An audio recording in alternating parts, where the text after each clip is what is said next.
Sahyadri bulletin media partner Nagar Sahyadri associated by Sahyadri publication.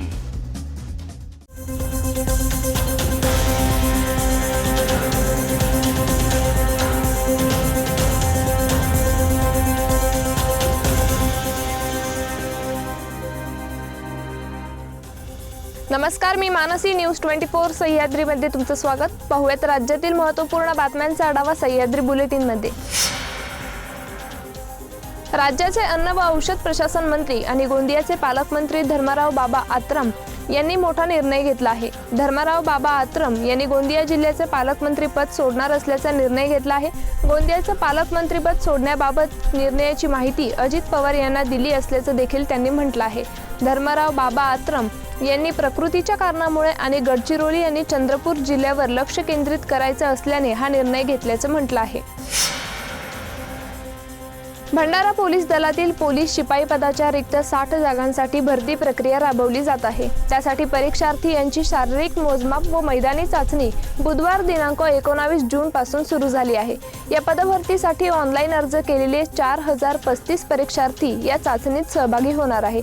यात 3424 पुरुष तर 966 महिलांनी फॉर्म भरला असून एका जागेसाठी तब्बल 68 परीक्षार्थी रिंगणात आहे। त्यानुसार प्रतिदिवस 800 उमेदवारांची शारीरिक मोजमाप व मैदानी चाचणी घेतली जाणार आहे। बुधवारी पहिल्याच दिवशी 508 परीक्षार्थींनी हजेरी लावून आपली चाचणी दिली असून ही संख्या टप्प्याटप्प्याने वाढणार आहे। सदर पोलीस भरती प्रक्रिया ही सीसीटीव्ही कॅमेऱ्याच्या निगराणीत होणार आहे। परीक्षार्थी यांची मैदानी व शारीरिक मोजमाप चाचणी ही 19 जून पासून ते 4 जुलै पर्यंत घेतली जाणार असून भंडारा पोलीस मुख्यालय आवारातील मैदानात ही चाचणी पार पडत आहे। भंडारा पोलीस शिपाई पदासाठी भंडारा जिल्ह्यातील सर्व पोलीस ठाण्यातून पोलीस कर्मचारी मागवण्यात आले आहे। नियुक्त केलेले पोलीस अधिकारी व कर्मचारी जबाबदारीने कर्तव्य बजावत सदर भरती प्रक्रिया घेत आहे। हे विशेष। मैं इधर ही कस्तूरबा गांधीवाड़ भंडारा में रहता हूँ। काफ़ी अच्छा हमारे लोहित मतानी सर ने किया है, काफ़ी अच्छा किया है। जो कुछ भी मैनेजमेंट वगैरह है, सुबह से जितनी भी पुलिस फोर्स वगैरह है, काफ़ी अच्छी थी। बहुत ही अच्छा किया लोहित मतानी सर ने।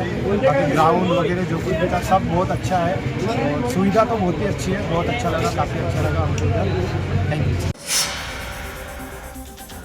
विधान परिषदेच्या 12 जुलै रोजी 11 जागांसाठी होणाऱ्या निवडणुकीला स्थगिती आणण्यासाठी शिवसेना ठाकरे गट सर्वोच्च न्यायालयात जाण्याची शक्यता आहे। 12 जुलै रोजी होणाऱ्या निवडणुकीला स्थगिती देण्याची मागणी ठाकरे गटाने केली आहे। त्यासाठी शिवसेना ठाकरे गट सर्वोच्च न्यायालयात धाव घेणार आहे। आमदार अपात्रता संदर्भात विधानसभा अध्यक्षांनी दिलेल्या निर्णयाविरोधात सर्वोच्च न्यायालयात सुनावणी प्रलंबित असून त्यावर अंतिम निर्णय झालेला नसताना विधान परिषद निवडणूक घेणे हे घटनाबाह्य असल्याचा दावा शिवसेना ठाकरे गटाच्या वतीने करण्यात आला आहे। ओबीसी नेते लक्ष्मण हाके यांच्या उपोषणाला बीड जिल्ह्यातून पाठिंबा वाढतो आहे। जिल्ह्यातील विविध गावांमध्ये हाकेंच्या उपोषणाला पाठिंबा देण्यासाठी गावातच उपोषण केले जात आहे। आज बीडच्या आष्टी तालुक्यातील खिळद गावातील ओबीसी समाज एकवटला असून रस्त्यावर उतरला आहे। यावेळी आजपासून ओबीसी समाजाने लक्ष्मण हाके यांना पाठिंबा देण्यासाठी उपोषण सुरू केले आहे। मागील 8 दिवसापासून लक्ष्मण हाके यांचे उपोषण सुरू आहे, परंतु राज्य सरकारने याची गंभीर दखल घेतलेली नाही। त्यामुळे ओबीसी समाजात रोष असून जोपर्यंत लक्ष्मण हाके यांचे उपोषण सुरू राहील तोपर्यंत गाव पातळीवरील उपोषण देखील सुरूच ठेवणार असल्याचा पवित्रा उपोषणकर्त्यांनी घेतला आहे।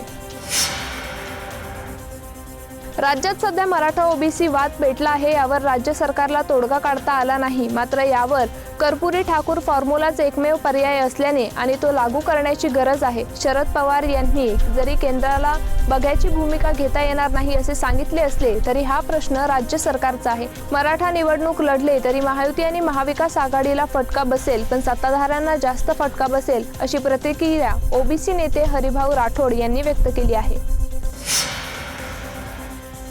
सह्याद्री बुलेटिन मध्ये घेऊया छोटीशी विश्रांती। रोखोक पत्रकारिता, निर्भीड बाणा आणि कणखर भूमिका, महाराष्ट्राचा सखा, सत्याचा पाठीराखा, शब्दांचं सामर्थ्य, विश्वसनीयतेची उंची, न्यूज 24 सह्याद्री। विश्रांतीनंतर तुमचं पुन्हा एकदा स्वागत। पाहूयात पुढील बातम्या। वंचित बहुजन आघाडीचे नेते प्रकाश आंबेडकर यांनी अकोल्यातील पराभवाचे खापर मुसलमानांवर फोडला आहे. माझा मतदार असलेला मुसलमान समाज काँग्रेसकडे वळाला. 100% वोट ट्रान्सफर झाली, त्यामुळे माझा अकोल्यात पराभव झाला, असं विधान प्रकाश आंबेडकर यांनी केलं आहे. मुस्लिमांनी यावेळी साथ दिली असती तर माझा विजय निश्चित झाला असता, असा दावाही प्रकाश आंबेडकर यांनी केला आहे. आंबेडकर यांच्या या दाव्यामुळे राजकीय वर्तुळात तर्कवितर्क व्यक्त केले जात आहे. राज्य सरकारनं प्रत्येक वारी दिंडीला 20,000 रुपये देण्याचा निर्णय घेतला. मात्र शासनाने हा निर्णय मागे घ्यावा अशी मागणी विश्व वारकरी सेनेने केली आहे. शासनाला जर वारकऱ्यांना आणि दिंडीला मदत करायची असेल तर वारकऱ्यांच्या सोयी सुविधांवर तो पैसा खर्च करावा, अशी मागणी विश्व वारकरी सेनेचे संस्थापक अध्यक्ष गणेश महाराज थेटे यांनी केली आहे. सुदृढ आरोग्य हा प्रत्येकाचा अधिकार आहे. हीच बाब लक्षात घेऊन जनतेला आरोग्यविषयक खर्च कमी व्हावा यासाठी सरकारकडून वेगवेगळ्या योजना राबवल्या जातात. महाराष्ट्रातील महात्मा ज्योतिबा फुले जन आरोग्य योजना आणि प्रधानमंत्री जन आरोग्य योजना या दोन्ही योजनांच्या माध्यमातून नागरिकांना मोफत उपचार दिले जातात.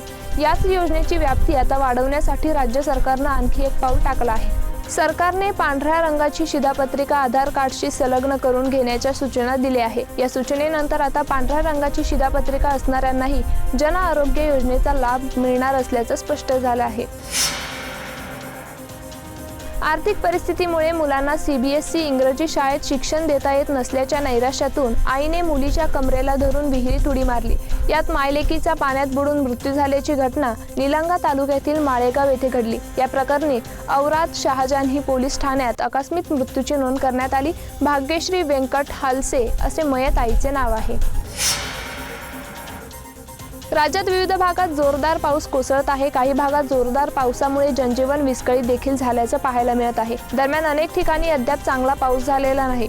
पुढील 3 ते 4 तास राज्यातील विविध भागात जोरदार पावसाची शक्यता आहे. यामध्ये पालघर, ठाणे, रायगड आणि मुंबई जिल्ह्यातील विविध ठिकाणी पावसाचा इशारा हवामान विभागाद्वारे देण्यात आला आहे. या भागात हवामान खात्यानं येलो अलर्ट जारी केला आहे, तर काही ठिकाणी ढगाळ वातावरण आहे. विदर्भातही आज पावसाचा येलो अलर्ट देण्यात आला आहे. सह्याद्री बुलेटिन मध्ये इथेच थांबूया. मात्र तुम्ही पाहत रहा न्यूज 24 सह्याद्री.